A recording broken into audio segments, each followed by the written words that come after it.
اوه.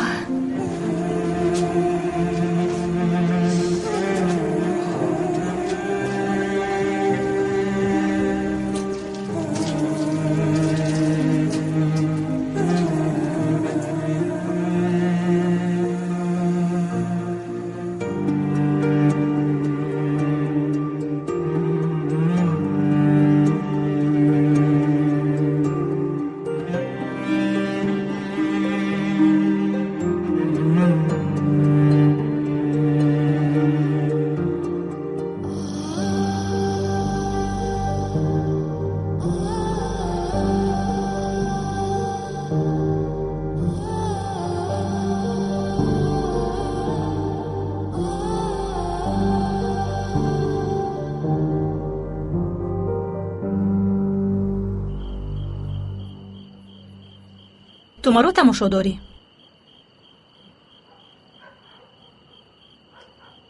تیر را برآوردی؟ از تو میپرسم که تو ما رو تماشا داری؟ برای چی تو را تماشا کنم؟ بسیار زیبا هستی. این طور باشه در اینجا چی کار میکنی؟ پرسیدنی بودم که کارت را تمام کردی. اصلا چیزی تماشا کردنی نداری. بی تربیه. کی به خود می آید؟ هیچ گپ نیست. آخر من چی کار کردم؟ خدا شفا دهد. شخص خوش معامله ترین بوده ای. در درون خواب است و برای بیدار شدنش وقت لازم است. سحر بیدار می شود. اگر به خود آید گپ زده می تواند. جراحی با موفقیت انجام یافت و مهمش زنده می ماند. گپ زدن یا نزدنش مهم نیست. گپ زدنش شرط است. نفهمیدم. جای نفهمی ندارد. او باید گپ زند. خاطرش را گم نمی کند.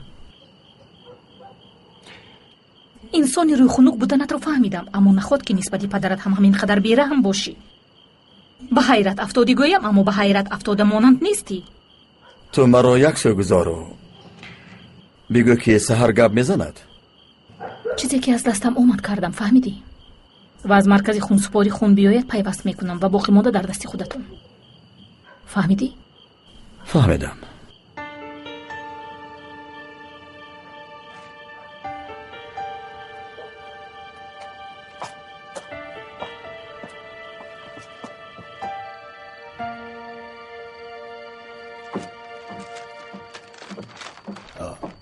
خانم دکتر، اینقدر زحمت کشیدید، مرحمت خوراک خورید. یعنی مرحمت شینید. اکا خورد ها؟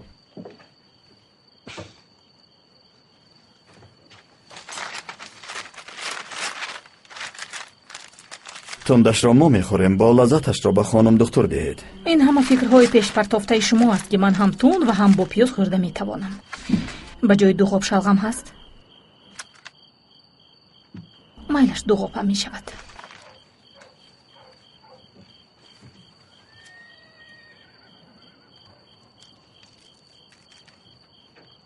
تو از کجا هستی؟ تو چی نام داری؟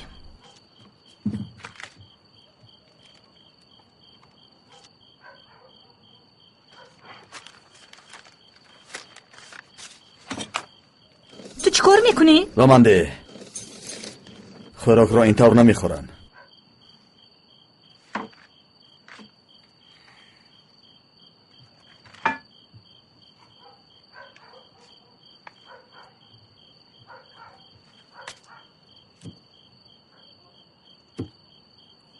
قلنفور؟ کمتر قلنفور کمتر شود.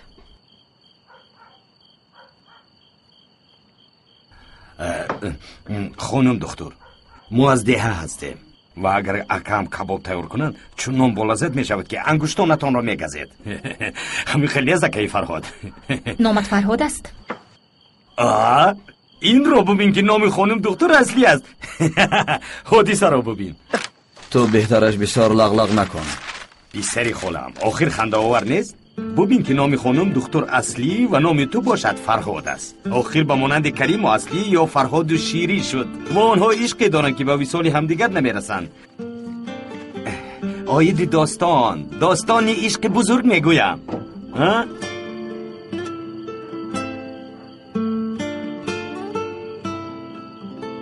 اکا من اون به زبان رو خبر گرفته می آیم. شام بخیر.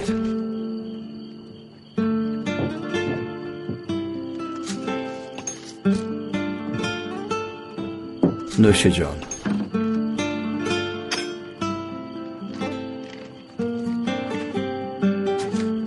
به تو هم اشتیاقی دارم.